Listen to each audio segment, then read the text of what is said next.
আসসালামু আলাইকুম। এইটা হচ্ছে ট্যাকমোরা ব্র্যান্ডের জাপানি দুইটা pH meter, soil pH meter. একটা হচ্ছে soil pH and moisture tester, Japanese Takemura brand soil pH and moisture tester. আর একটা হচ্ছে জাপানি Takemura brand soil pH tester. অর্থাৎ এইখানে দুইটা মিটার দুই রকম। একটা হচ্ছে এই মিটারটা শুধুমাত্র পিএইচ টেস্ট করা যায়, এটার মডেল হচ্ছে DM13। আর এই মিটারটা দিয়ে এই মিটারটার মডেল হচ্ছে DM15। এটা দিয়ে আপনি সয়েলের পিএইচ অ্যান্ড ময়েশ্চার টেস্ট দুটোই করতে পারবেন। তো চলুন আমরা শুরু করা যাক। তো প্রথমে বলি DM15, এইটা হচ্ছে আনবক্সিং করি। এই এই প্রোডাক্টটাতে কী কী আছে আমরা আনবক্সিং করে দেখি। তো এইটা খুললাম, এই প্রোডাক্টটা পাশে রাখলাম। সয়েল পিএইচ মিটার, এটাকে আনবক্সিং করলাম। আনবক্সিং করলে এইখানে একটা মিটার, সুন্দর একটা বক্সের মধ্যে একটা কেসিনের মধ্যে করা, কেসিনের মধ্যে একটা মিটার সুন্দর। তো এই মিটারটা দেখেন, এই মিটারটাতে লেখা আছে সয়েল টেস্টার, আর নিচে লেখা আছে টেকমোরা ইলেকট্রনিক ওয়ার্কস লিমিটেড। এইখানে রেঞ্জ দেওয়া আছে, স্কেলের রেঞ্জটা, স্কেলের রেঞ্জ হচ্ছে 3 থেকে 8। উপরেরটা পিএইচের মান 3 থেকে 8, আর নিচে লেখা আছে ওয়েট, এই পাশে লেখা আছে ড্রাই, অর্থাৎ নিচে হচ্ছে ময়েশ্চারটা দেখাবে।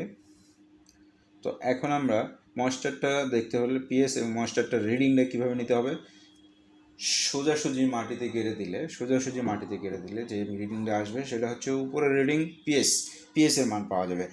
আর পিএইচের মানটা পাওয়ার পরে মাটিতে গেড়ে দেওয়ার পরে এইখানে একটা বাটন আছে, এই বাটনটা মাটিতে গেড়ে দিয়ে এই বাটনটা চাপ দিয়ে ধরলে যে রিডিংটা পাওয়া যাবে সেটা হচ্ছে ময়েশ্চার। তো চলুন আমরা মাপ দিয়ে দেখি। এইখানে আমি কিছু স্যাম্পল মাটি এনে রাখছি, স্যাম্পল মাটি। তো এই মাটিটা দিয়েই আমি টেস্ট করে দেখছি। তো এই হচ্ছে মিটারটাকে আমি এইখানে 3টা স্টেপ আপনারা দেখতে পাচ্ছেন কিনা, 1 2 3, এই 3টা স্টেপই মাটির মধ্যে গেড়ে দিতে হবে। তো আমি মাটির মধ্যে গেড়ে দিচ্ছি 3টা স্টেপই। 3টা স্টেপই মাটির মধ্যে গেড়ে দিলাম, দিয়ে 1 2 মিনিট ওয়েট করতে হয় রিডিংটা ভালোভাবে পাওয়ার জন্য। 1 2 মিনিট ওয়েট করতে হবে। এই যে আমি আপনাদের দেখাই, এই যে দেখেন রিডিংটা পাচ্ছে। আর মিটারটা এই পাশ থেকে এই পাশে আস্তে আস্তে মিটারের কাঁটাটা আর কি, কাঁটাটা এই পাশ থেকে আস্তে আস্তে এই পাশে চলে যাচ্ছে। আপনারা দেখতে পাচ্ছেন কিনা, এই যে দেখুন এই যে কাঁটাটা ছিল সাথে, অর্থাৎ সাথে থাকবে, কাঁটাটার সাথে থাকার কথা। সাথে থেকে আস্তে আস্তে এখন 5-এ বা 5-এর নিচে চলে আসছে, 5-এর নিচে চলে আসছে। অর্থাৎ এই মাটির পিএইচের মান 5-এর নিচে, খুবই ডেঞ্জারাস পজিশনে আছে। সাধারণত মাটির নর্মাল মাটি, মানে যেটা স্বাভাবিক যে মাটিটা, সেটার পিএইচ থাকা উচিত 6.5 থেকে 7.5। 6.5 থেকে 7.5 হচ্ছে একটা নর্মাল মাটির পিএইচ। এটা জেনারেল মাটি, যেটা ক্ষারীয় না অ্যাসিডিও না। এই মাটিটা যেটা আমরা এখন পেলাম সেটা দেখা যাচ্ছে 4.5। আপনাদেরকেও দেখায়, এই যে 4.5 পিএইচের মান 4.5। তো 4.5 যদি পিএইচের মান হয়, এই মাটিটা নিঃসন্দেহে অ্যাসিডিও মাটি, অ্যাসিডযুক্ত মাটি। এই মাটিকে ক্ষারের পরিমাণ খুব কম আছে।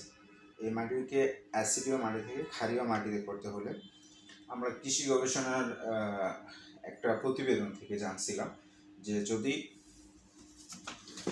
অ্যাসিডীয় মাটিকে ক্ষারীয় মাটিতে রূপান্তর করতে হয়, তাহলে এই মাটিতে চুন জাতীয় পদার্থ দিলে, অর্থাৎ কাস্টিক জাতীয় পদার্থ বা ক্ষার জাতীয় পদার্থ সেগুলো দিলে এই মাটিটার পিএইচ স্বাভাবিক করা পসিবল।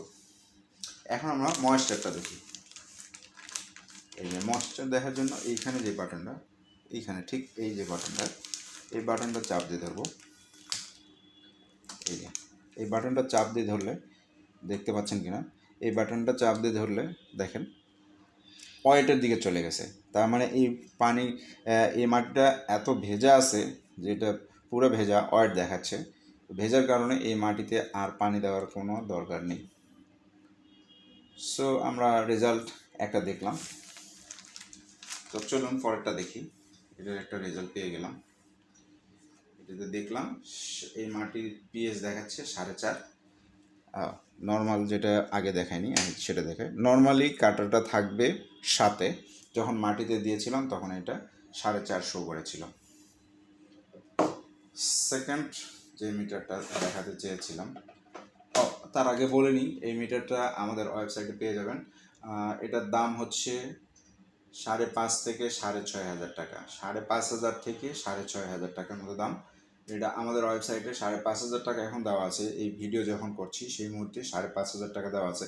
তবে এটা ইন্টারন্যাশনাল প্রাইজের সাথে ডিফার করে, সো এটা 5.5 থেকে 6,500 মধ্যে পেয়ে যাবেন ইনশাল্লাহ।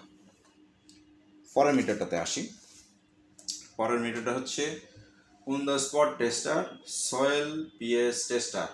মডেল নাম্বারটা আগেই বলেছিলাম, আবার বলছি, মডেল নাম্বারটা হচ্ছে DM13। পিএস মাপার জন্য এই মিটারটা ইউজ করা হয়। চলুন এটাও আনবক্সিং করি। এই মিটারটা একই রকম সেম অ্যাজ দেখতে সুন্দর একটা মিটার। তো এইটার ফার্স্ট রিডিংটা আপনাদের দেখায়। দেখেন এইটারও স্কেলটা হচ্ছে 3 থেকে 8, আর যে মেজারিং রুলার কাঁটাটা, মেজারের কাঁটাটা সবসময় 7-এই থাকছে। তার মানে আমরা যেটা জেনারেলি জানি যে 7টা হচ্ছে নর্মাল পজিশান, পানি বা মাটি যে কোনো কিছুর নর্মাল পজিশান হচ্ছে 7 থেকে যদি বেশি হয় সেটা হবে ক্ষারীয়, 7 থেকে কম হলে সেটা হবে অ্যাসিডীয়। তো আমরা এই মাটিটা একবার টেস্ট করেছিলাম, এই মাটিটাতে পেলাম, এই মিটার দিয়ে টেস্ট করলাম, এই মিটার দিয়ে টেস্ট করাতে এই মাটিটার পিএস পেলাম 4.5। এখন আমরা এই মিটারটা দিয়ে দেখব যে এই মিটারে পিএস কত শো করছে। আমরা একটু সাইডে দিলাম, আগের জায়গা থেকে আলাদা জায়গায় দিলাম, দিয়ে দেখি এটা গেড়ে দেওয়ার পরে 1-2 মিনিট একটু ওয়েট করতে হবে, 1-2 মিনিটের মতো। এতে রিডিং নিতে একটু সময় লাগে, তো রিডিং নিতে থাকুক, আমি কিছু কথা বলি। এই মিটারটার সুবিধা হচ্ছে এই মিটারটা এই যে আপনাদের দেখো, এই যে এখন কিন্তু এইটা আছে, আস্তে আস্তে এই যে কমার দিকে চলে যাচ্ছে, দেখুন চলে যাচ্ছে।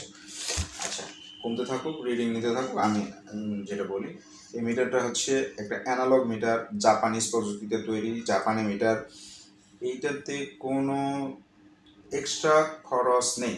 এটাতে শুধুমাত্র মিটারের দাম দিয়ে মিটারটা কিনলেই জাস্ট আপনার পিএস এবং ময়েস্টার মাপতে পারছেন। আর এই মিটারটা কিনলে পিএস মাপতে পারছেন ইজিলি, কোনো আলাদা চার্জ লাগছে না, কোনো ব্যাটারি লাগছে না, কোনো চার্জার লাগছে না, কোনো ইলেকট্রিসিটি লাগছে না।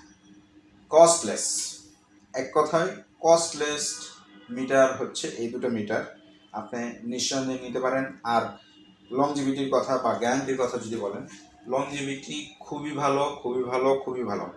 এগুলা আমার ধারণা, আর আমি যতগুলো বিক্রি করেছি কোনো কমপ্লেন তো আসেই নাই। আর এগুলো থেকে আমি যেটা ধারণা করতে পারি যে এটা 10 বছর ইউজ করলেও এই মিটারের কিচ্ছু হবে না।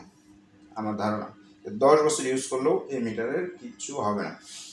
এখানে মজার বিষয় একটা জানায়, দেখেন মিটার দুটো যে কতটা অ্যাকুরেট, কতটা সূক্ষ্ম। এই মিটারটাতে মাপলাম 4.5, আর এটাতে মাপছি, এটাতেও পিএস এর মান 4.5। আর মানে কি মিটার দুটো অ্যাকুরেট। আর মাটিতে আমি কনফার্ম, আমি 100% এখন কনফার্ম যে মাটির পিএস হচ্ছে 4.5। এটা একটা অ্যাসিডীয় মাটি। সো এই